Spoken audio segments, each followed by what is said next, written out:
Welcome to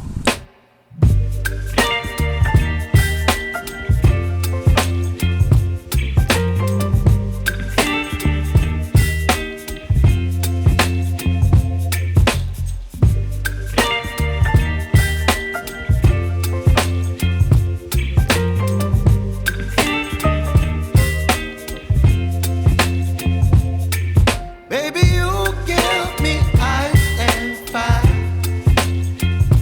You're giving me wind and rain.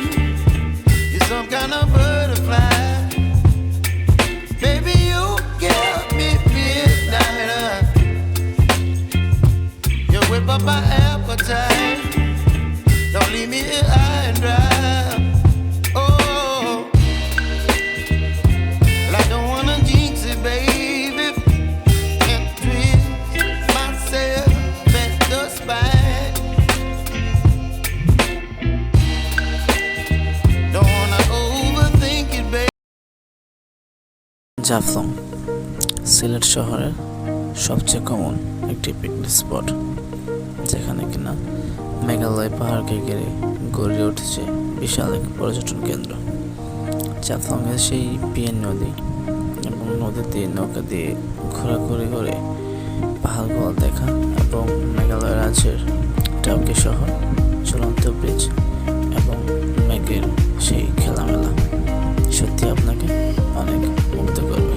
Number 2, জাফলংয়ের সেই খরস্রোতা PN নদী। PN নদীটি সত্যি আপনাকে অনেক মুগ্ধ করবে।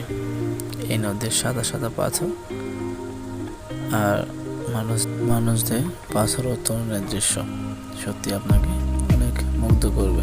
জেনে রাখা ভালো, পিএন নদীটি এসেছে মেঘালয় পাহাড়ের সেই গহীন থেকে।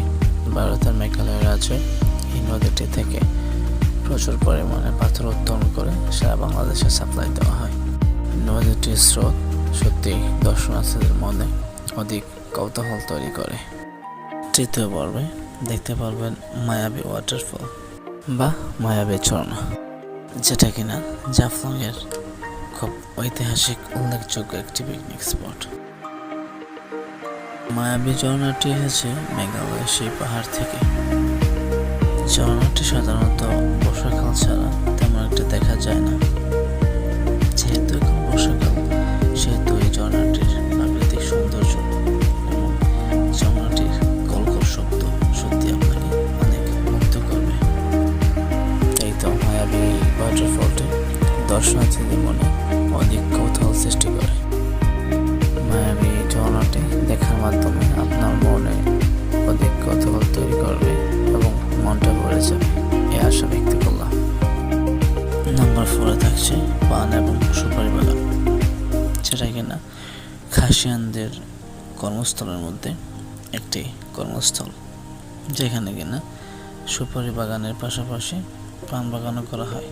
কারণ সুপারির যে বড় বড় গাছগুলা, এখানে আপনার সুপারির সাথে সাথে পান গাছও লাগানো হয়, যাতে করে পান এবং সুপারি বিক্রি করে খাসিয়ান পল্লীর মানুষেরা জীবিকা নির্বাহ করে।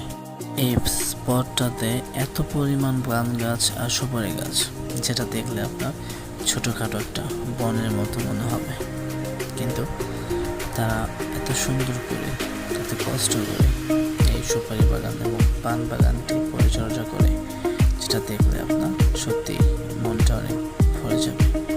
উৎফুল্লাসিত এই কাণ্ডগুলা আপনি ভ্রমণ ছাড়া দেখা পসিবল না।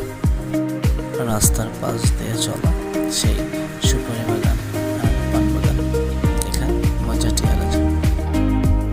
নাম্বার 5 আপনাদের জন্য নিয়ে আসলাম খাসিয়ান পল্লী এবং তাদের বসবাসের কিছু মানচিত্র। খাসিয়ানদের এক কথায় আপনারা উপজাতি বলতে পারেন। জাফলংয়ে সেই ঘোরানঘাট উপজেলা খাসিয়ান পাড়াতে অনেক খাসিয়ান খ্রিস্টান বসবাস করে।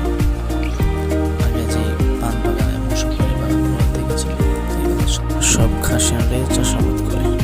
তারই ধারাবাহিকতায় এই ভিডিওতে দেখতে পারতেছেন খাসিয়ানদের বসবাস, তাদের জীবন মানচিত্র।